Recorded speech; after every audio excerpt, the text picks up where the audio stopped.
Medical ಟರ್ಮ್ಸಲ್ಲಿ infertility ಅನ್ನೋ meaning ಏನು? At what time R ಏನ್ ಆದ್ಮೇಲೆ ಇನ್ಫರ್ಟಿಲಿಟಿ ಅಂತ ಹೇಳ್ಬೋದು? Sir, infertility is again A retrospective diagnose. ಅಂದರೆ ಸ್ವಲ್ಪ ದಿನ ಆದಮೇಲೆ ಹೇಳೋದು. ಹ್ಮ್. ಅಂದರೆ ನಮ್ಮ ಬುಕ್ಸ್ ಪ್ರಕಾರ ಏನು ಹೇಳ್ತೀವಿ ಅಂದರೆ, anyone who is less than 35 years of age, 1 ವರ್ಷ ಅಂದರೆ 12 ಮಂತ್ಸ್ ಸತತವಾಗಿ ಟ್ರೈ ಮಾಡಿ ಪ್ರೆಗ್ನೆನ್ಸಿ ಆಗಿಲ್ಲ ಅಂದರೆ ಅವ್ರನ್ನ ಇನ್ಫರ್ಟಿಲಿಟಿ ಅಂತ ಯೂಸ್ ಮಾಡಬಾರ್ದು, ಸಬ್ ಫರ್ಟಿಲಿಟಿ ಅಂತ ಹೇಳ್ಬೋದು. Fertility. Okay. Anyone over 35 years of age we say 6 months. 6 months try ಮಾಡಿ ನಿಮ್ಗೆ ಆಗಿಲ್ಲ ಅಂದರೆ ಸಬ್ ಫರ್ಟಿಲಿಟಿ ಅಂತ ಹೇಳ್ತೀವಿ. ಈಗ ಹೇಗಿದೆ ನಮ್ಮ ಒಡಿಸೆ ದ ಟೆಕ್ನಾಲಜಿ ಎಲ್ಲ ಅಂದರೆ, anyone can come, but yes you need to understand, fall into the line, get the treatment and you can of course come. So less than 35 ಇಯರ್ಸ್ಗೆ as we already discuss, egg quality ಚೆನ್ನಾಗಿರುತ್ತೆ, numbers Yeah. ಚೆನ್ನಾಗಿರುತ್ತೆ. Hmm. So we can wait for more longer time. But ಏನಾಗುತ್ತೆ ಈಗ ನಮ್ಮ ಸಮಾಜದಲ್ಲಿ ಏನಂದರೆ, ಈಗ ಮದುವೆ ಆದಮೇಲೆ ಒಂದು 3 ಮಂತ್ಸ್ 6 ಮಂತ್ಸ್ ನೋಡ್ತಾರೆ. 6 ಮಂತ್ಸ್ ಆದಮೇಲೆ ಯಾಕೋ ಇವಳು ಮಕ್ಕಳೇ ಆಗ್ತಾ ಇಲ್ಲ, ಅದು ಇದು ಅಂತ ಶುರು ಲೇಡೀಸ್ಗೆ ಆಗತ್ತೆ. ಎಸ್ಪೆಷಲಿ ಹೊಟ್ಟೆ ಹಾ, ಮುಟ್ಬಿಟ್ಟು ಹಾ. ಹೇಳಕ್ತಾರೆ, ಇದ್ರಲ್ಲಿ ಏನಾದ್ರು ಸ್ವಲ್ಪ ದೊಡ್ಡದಾದ್ರೆ ಚೆನ್ನಾಗಿರುತ್ತೆ. All these things Yes. Do happen. Yeah. ನಿಮ್ಗೆ ಒಂದು ವ್ಯಾಲ್ಯೂ ಹ್ಮ್. ಹೇಳ್ತೀನಿ ಆ್ಯಕ್ಚುಲಿ. ಐ ಡೋಂಟ್ ನೋ, ತುಂಬ ಜನಕ್ಕೆ ಗೊತ್ತಿರಲ್ಲ ಫ್ಯಾಕ್ಟ್ ಏನಂತ. ಇಟ್ ಈಸ್, ಈಗ 100 ಜನಕ್ಕೆ ಏನಾದರೂ ಮದುವೆ ಆಗಿದೆ, ಸಪೋಸ್ ಲೆಸ್ ದೆನ್ 30 ಇಯರ್ಸ್ ಲೇಡೀಸ್ಗೆ 100 ಜನದಲ್ಲಿ ಏನಾದ್ರು ಮದುವೆ ಆಗಿದೆ ಅಂದರೆ, per month only 5 to 8 will conceive. Hmm. If everything is normal, 5 to 8 will conceive ಅಷ್ಟೇ. ಅಷ್ಟೇ.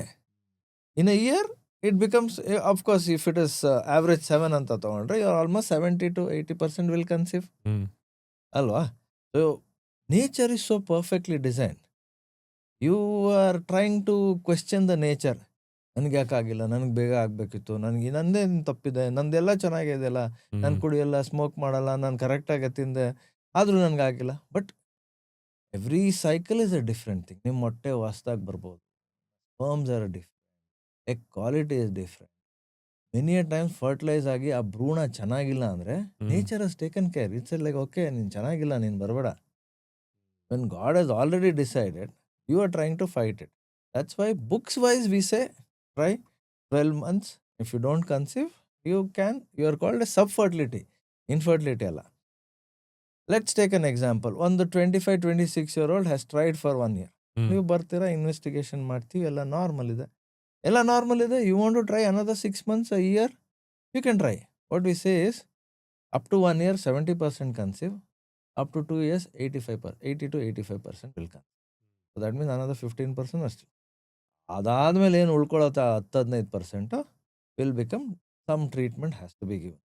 But because of society, because of all the other knowledge which is available, we straight away jump into the treatment pool. ನಮ್ಗೇನೋ problem ಇದೆ ಅಂತ ಇಲ್ಲ. ಒಂದು ನಾವು ತಲೆಯಲ್ಲಿ Yes. Fit ಮಾಡ್ಕೊಂಡ್ಬಿಡ್ತೀವಿ. But that means we are questioning nature. Let's question. That's how it is. So books wise there are lots of. ನಾನು ಎಲ್ಲರಿಗೂ ಹೇಳೋದ್ರಿಂದ ಅಂದರೆ, individualise yourself. What happens at 35 years is not same as 30 years. What happens at 25 years is not same as 28 years. Hmm. You cannot say, 24 yearsಗೂ ಅದೇ treatment ಕೊಡಬೇಕು, 30 yearsಗೂ ಅದೇ treatment ಕೊಡಬೇಕಂದ್ರೆ then it will not work. That's Okay. definitely not good. So treatments ಕಡೆ ಬರ್ತೀನಿ sir. ನಾನು ಒಂದಿಷ್ಟು ಓದಿದ ಪ್ರಕಾರ ಒಂದು 2-3 ಟ್ರೀಟ್ಮೆಂಟ್ಸ್ ಬಗ್ಗೆ ಓದ್ತಾ ಇದ್ದೆ. ಒಂದು ovulation induction, basically you help them conceive naturally. ಎರಡನೇದು IUI ಅಂತ ಓದ್ತಾ ಇದೆ ಸರ್. ಥರ್ಡ್ ಒನ್ IVF ಅಂತ ಓದ್ತಾ ಇದೆ. ಹ್ಮ್. ಈಗ ಆವ್ಯುಲೇಷನ್ ಇಂಡಕ್ಷನ್ ಇಸ್ ಬೇಸಿಕ್ಲಿ ನೀವು ಅವ್ರಿಗೆ ಕೌನ್ಸಿಲಿಂಗ್ ಮಾಡ್ತೀರಾ, you give them medication to conceive naturally. IUI ಅಲ್ಲಿ ಆ್ಯಂಡ್ IVF ಅಲ್ಲಿ ಒಂದು ಏನು ವ್ಯತ್ಯಾಸ ಅಂತ ಒಂದು ಚಿಕ್ಕ, ನಮ್ಗೆ ಎಷ್ಟೋ ಜನರಿಗೆ ಅರ್ಥ ಆಗಲ್ಲ ಸರ್, ಅದ್ರ ಬಗ್ಗೆ ಒಂದು ಸ್ವಲ್ಪ ಹೇಳ್ತೀರಾ? ಸರ್, ನ್ಯಾಚುರಲ್ ಕನ್ಸೆಪ್ಷನ್ ಎಲ್ಲ ovulation induction. Hmm. Hmm.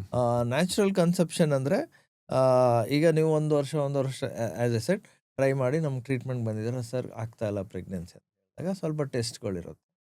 Few things which has to be normal. ಒಂದು ಯೂಟ್ರಸ್ಸು, ಮೊಟ್ಟೆಕೋಶ, ಟ್ಯೂಬ್ ನಾರ್ಮಲ್ ಇರಬೇಕಂದ್ರೆ ಓಪನ್. ಗರ್ಭಕೋಶ ಪಕ್ಕದಲ್ಲಿ ಗರ್ಭನಾಳ ಅಂತ ಇರುತ್ತೆ, ಅದನ್ನು open. Semen analysis normal. Hmm. So ಬ್ರೀಫಾಗಿ ನಿಮಗೆ ಪ್ರೆಗ್ನೆನ್ಸಿ ಪ್ರಣಾಳಿ ಹೇಗೆ ಅಂದರೆ, ಗರ್ಭಕೋಶ ಪಕ್ಕದಲ್ಲಿ ಗರ್ಭನಾಳ ಪಕ್ಕದಲ್ಲಿ ಮೊಟ್ಟೆಕೋಶ. ಮೊಟ್ಟೆ ಡೆವಲಪ್ ಆಗಿ ರಿಲೀಸ್ ಆದಮೇಲೆ ಆ ಮೊಟ್ಟೆ ಗರ್ಭನಾಳ ಒಳಗಡೆ ಬರಬೇಕು, ಗರ್ಭನಾಳದಲ್ಲಿ ಅಲ್ಲಿ ಕೂತ್ಕೊಳ್ಳುತ್ತೆ. ನೀವು ಅವರು ಸಂಭೋಗ ಕ್ರಿಯೆ ನಡೆದಾದ್ಮೇಲೆ ಸ್ಪರ್ಮ್ಸ್ ಆರ್ ಡೆಸ್ಪಾಸಿಟ್ ಇನ್ ವೆಜೈನಾ. ಅದು ವೆಜೈನಾದಿಂದ ಗರ್ಭಕೋಶ ಹೋಗಿ ಗರ್ಭನಾಳ ಬರ್ಬೇಕು. ಹ್ಮ್ ಗರ್ಭನಾಳದಲ್ಲಿ ಮೊಟ್ಟೆನೂ ಬೀಜ ಸೇರಿ ಪ್ರೆಗ್ನೆನ್ಸಿ ಆಗಿ ಅದು ಗರ್ಭಕೋಶದಲ್ಲಿ ಬಂದು ಅಂದ್ಕೊಳ್ಳಿ. ಇದು ನಾರ್ಮಲ್. ಹ್ಮ್ ಎಲ್ಲರಿಗೂ ಒಂದೇ ಥರ ಟ್ರೀಟ್ಮೆಂಟ್ ಕೊಡ್ಲಿಕ್ಕಾಗಲ್ಲ. Yeah. ಸೊ ಫಸ್ಟ್ ಏನು ಮಾಡ್ತೀವಿ, ಟೆಸ್ಟ್ಗಳು ನೋಡ್ತೀವಿ.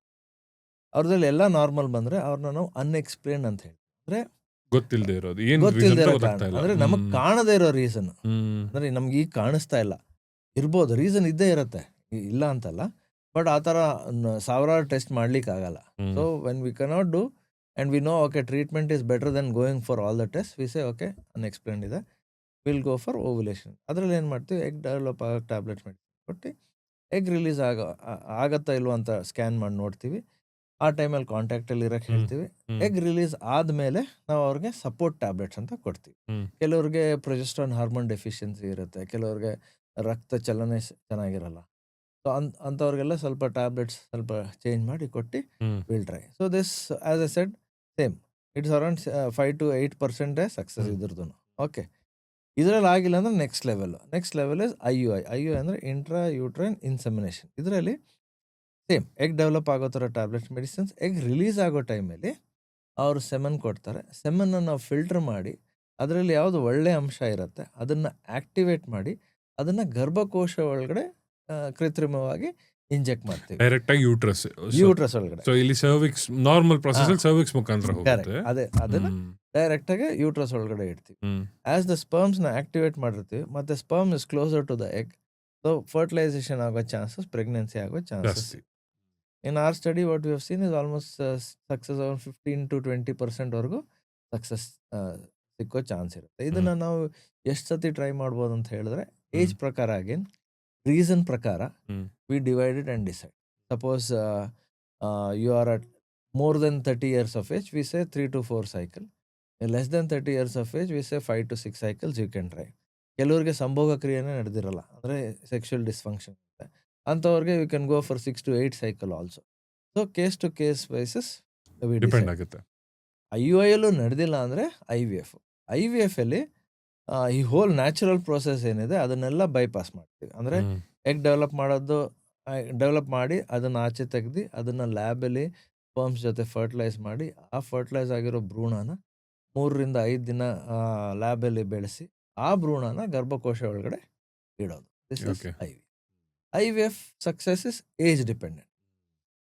ಓಕೆ, ಈಗ ಒಂದು could be a silly argument sir. ಬೆಂಗಳೂರಲ್ಲಿ ಅಟ್ಲೀಸ್ಟ್ ನಮ್ಮ ಏರಿಯಲ್ಲಿ ನಾನು ನೋಡಿದ್ದು 2 ಕಾಮನ್ ಶಾಪ್ಸ್. ಒಂದು ಎಣ್ಣೆ ಅಂಗಡಿ ಸರ್, ಎರಡನೇದು IVF clinics. So I think you told me fertility ಮೂರನೇದು ಮಿಸ್ ಮಾಡ್ಬಿಟ್ಟಿದ್ದೀರಾ ಈಗ. ಯಾವುದು sir? ಸ್ಪಾಗಳು.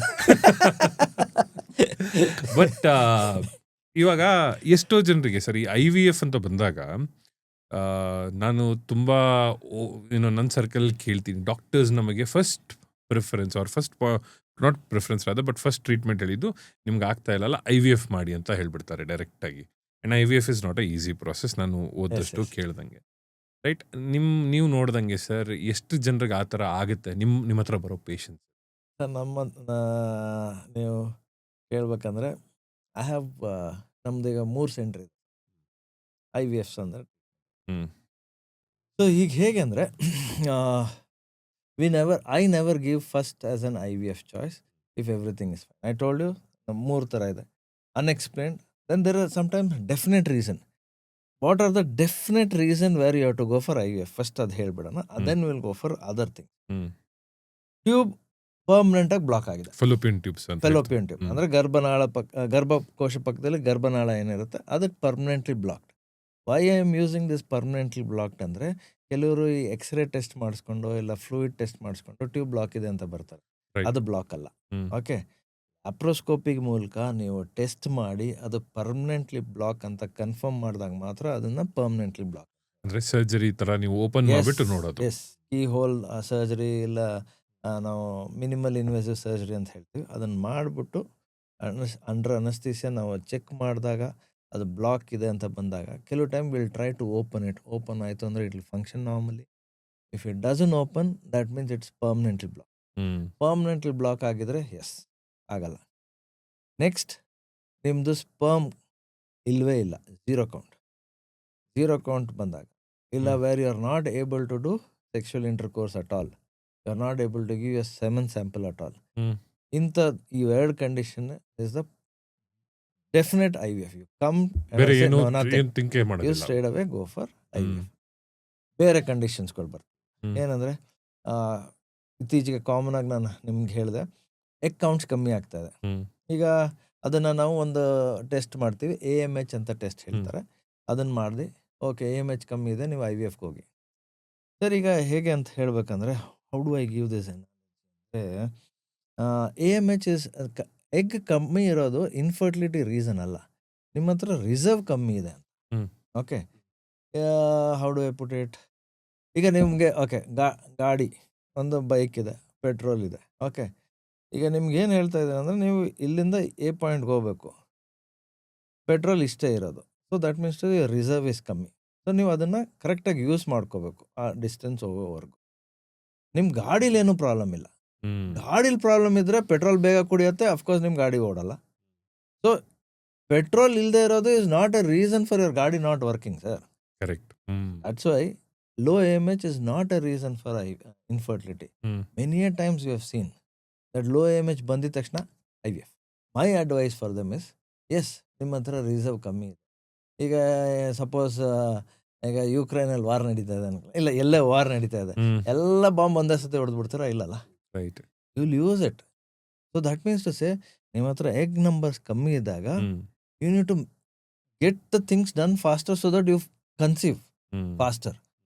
Either it could be normal try or IUI, or if nothing works, IVF. Okay, IVFದೊಂದು ಹೇಳ್ತೀನಿ ಸರ್. ಹೇಗೆ ಅಂದರೆ, ನಿಮಗೆ ನ್ಯಾಚುರಲ್ ಪ್ರೆಗ್ನೆನ್ಸಿ ಇಲ್ಲ IUI ಪ್ರೆಗ್ನೆನ್ಸಿಗೆ ನಿಮ್ಗೆ 1 ಮೊಟ್ಟೆ ಇಲ್ಲ 2 ಮೊಟ್ಟೆ ಬೇಕಾಗಿ. IVFಗೆ ತುಂಬ ಮೊಟ್ಟೆ. ನಿಮ್ಗೆ ಅಟ್ ಏಜ್ ಆಫ್ 30 ನಿಮ್ಗೆ IVF ಸಕ್ಸಸ್ ಆಗಬೇಕಂತ ಹೇಳಿದ್ರೆ ಅಟ್ಲೀಸ್ಟ್ 12 to 15 eggs. ನಿಮ್ಗೊಂದು 50-60% ಸಕ್ಸಸ್ ಕೊಡ್ತೀವಿ ಅಂತ ಹೇಳ್ಬೇಕಂದ್ರೆ 12 to 15. ನಿಮ್ಮದು ಮೊಟ್ಟೆ ಅಂಶನೇ ಕಮ್ಮಿ ಇರಬೇಕಾದ್ರೆ ಎಲ್ಲಿಂದ ಬರುತ್ತೆ 40-50? How did you tell that you should go for IVF? So ಒಂದು ಸೈಕಲ್ ರಿಲೀಸ್ ಆಗೋದು 1-2 egg ಅಷ್ಟೇನಾ ಸರ್? ಇಲ್ಲ, IVF ಅಲ್ಲಿ ನಾವು ಸ್ಟಿಮ್ಯುಲೇಟ್ ಮಾಡ್ತೀವಿ. ನಿಮ್ದು ರಿಸರ್ವ್ ಕಮ್ಮಿ ಇದೆ ಅನ್ಕೊಳ್ಳಿ. ಈಗ ನಿಮ್ಮ ರಿಸರ್ವ್ ಅಲ್ಲೇ ನಿಮ್ಗೆ 4 ಮೊಟ್ಟೆ ಇದೆ.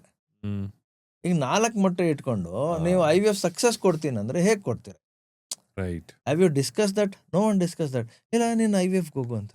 ಹೋಗೋದೇ ನಿನ್ನ ಮೊಟ್ಟೆ ಬರಲಿಲ್ಲ, then you go for donor. That's not the right approach. Right approach is, as I know your ovarian reserve is low.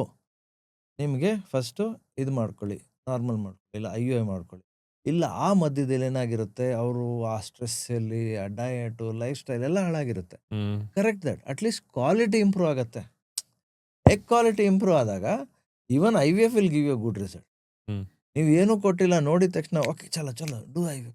Time ಮುಗ್ದೋಯ್ತು, ಇನ್ನೇನು ಮುಗ್ದೋಯ್ತು, ನಿನ್ಗೆ ಎಗ್ಸ್ ಇಲ್ಲ, ಮೊಟ್ಟೆ ಇಲ್ಲ, ನಿಮ್ಮ ಪ್ರೆಗ್ನೆನ್ಸಿನೇ ಆಗಲ್ಲ, ಇವತ್ತು ಮಾಡ್ಕೊಳ್ಳಿಲ್ಲ ನಾಳೆ ಮಾಡ್ಕೊಳ್ಳಿಲ್ಲ. ದರ್ ಇಸ್ ನಥಿಂಗ್ ಲೈಕ್ ಇವತ್ತು ಮಾಡ್ಕೊಳ್ಳಿಲ್ಲ ಅಂದ್ರೆ ನಾಳೆ ಆಗಲ್ಲ, ನೆಕ್ಸ್ಟ್ ಮಂತ್ ಆಗಲ್ಲ ಅಂತ ಯಾವುದೂ ಇಲ್ಲ sir. That pressure mentality has to be stopped. ಇದು ಹೇಗೆ ಅಂದರೆ, ನೀವು ತುಂಬ ಕಡೆ ಈ ಮಾರ್ಕೆಟಿಂಗ್ ಗಿಮಿಕ್ ನೋಡಿರ್ತೀರ, ಲಾಸ್ಟ್ 2 days ಇಲ್ಲ ಅಂದರೆ ಡಿಸ್ಕೌಂಟ್ ಇಲ್ಲ. Don't fall for that. First you understand what you are trying to deal with. ಜನಗಳು ಏನಂದರೆ, ಯಾರೋ ಒಂದು ಎದುರಿಸ್ಬಿಟ್ಟಿರ್ತಾರೆ, ಸೊ ನಾನು ಮಾಡಿಸ್ಕೊಂಬಿಟ್ಟೆ. That's not that. Take your time, understand. Next ಏನಂದರೆ, ಕೆಲವ್ರಿಗೆ ತುಂಬಾ ಪ್ರೆಷರ್ ಇರುತ್ತೆ, ಬೇಗ ಮಕ್ಕಳಾಗಬೇಕು. ದೆನ್ ಆ ಥರ ಇದ್ದಾಗ then there is no other option. The fastest way to conceive is again IVF, if you think you cannot do it on the right time. So you cannot completely blame it on the medical system. It's again the people demand and accordingly market demand is also like that. You have seen, ನೀವು ಹೇಳ್ದಂಗೆ ತುಂಬಾ centres ಬಂದಿದೆ. ಹೌದು. This because of, ನೀವು recently ಒಂದು survey ನೋಡಿದ್ರೋ ಇಲ್ವೋ? Okay, which says that infertility is the fastest growing business. When you call it as a business and not a treatment, then of course it will grow the fastest. Right. And ಅದೇ ಥರ fertility rates ಕಮ್ಮಿ ಆಗಿದೆ. Growth ನಮ್ಮದು ಏನೋ ಹೇಳ್ತಾ ಇದ್ದಾರೆ, ಅದು what is population replacement ಏನಿದೆ ಅದು ತುಂಬಾ already it's slowing. Like Tamil Nadu, Karnataka, Kerala ಅಲ್ಲೆಲ್ಲ ರೀಪ್ಲೇಸ್ಮೆಂಟ್ ನಂಬರ್ಸ್ಗಿಂತ ಕಮ್ಮಿ ಆಗಿದೆ. ಸೊ ಕೆಲವ್ರಿಗೆ ಈಗ ತುಂಬ ಜನ ಏನು ಅನ್ಕೋತಾರೆ, 1 ಸಾಕು 2 ಸಾಕು, ಮೊದಲು 3-4 ಎಲ್ಲ ಇರ್ತದೆ. ಸೊ ಆಬ್ವಿಯಸ್ಲಿ ರೀಪ್ಲೇಸ್ಮೆಂಟ್ ಆಗ್ತಾ ಇಲ್ಲ. ಸೊ ಅದರಿಂದ ಒತ್ತಡಗಳು ಇರುತ್ತೆ. But as I already shed, it has been labeled as one of the fastest or one of the most demanded business. Hmm. Everyone is putting effort to improve the business.